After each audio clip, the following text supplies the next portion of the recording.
कालपर्यंत स्वतःला कट्टर हिंदू आणि हिंदुत्ववादी समजणारे उबाटा शिवसेनेचे नेते संजय राऊत हे आता असं म्हणत आहेत की दूरदर्शनने आपला लोगो भगवा केला, याच्यामध्ये काहीतरी काळबेर आहे.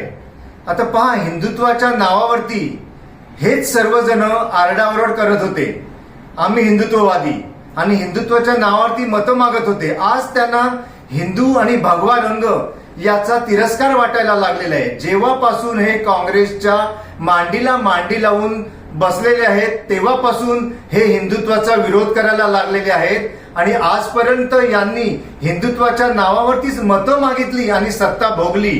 तेव्हा यांच्या या दुटप्पी भूमिकेला जनतेने या निवडणुकीच्या काळामध्ये योग्य ते उत्तर दिलं पाहिजे. आणि खरे हिंदुत्ववादी जे कोणी आहेत, जे आज देशामध्ये आणि या राज्यामध्ये विकासाची कामं करत आहेत, उदाहरणार्थ आदरणीय नरेंद्र मोदीजी आणि आदरणीय महायुतीचे म्हणजे शिवसेनेचे मुख्यमंत्री एकनाथजी शिंदे यांच्या पाठीशी ठामपणे उभं राहिलं पाहिजे आणि यांना योग्य तो धडा शिकविला पाहिजे. आपण पाहिलं असेल काही दिवसांपूर्वी हवेमध्ये असा शेळा गरागरा फिरून हेच संजय राऊत भगव्या रंगाचं उदात्तीकरण करत होते आणि आज त्याच भगव्या रंगाच्या विरोधात हे भाष्य करत आहेत. तेव्हा सर्वांनी सावधान राहिलं पाहिजे आणि उबाटा शिवसेना आणि या संजय राऊतांना योग्य तो धडा शिकविला पाहिजे. जय हिंद, जय महाराष्ट्र. लोकशाही मराठी ऐका, पहा, जागरूक रहा.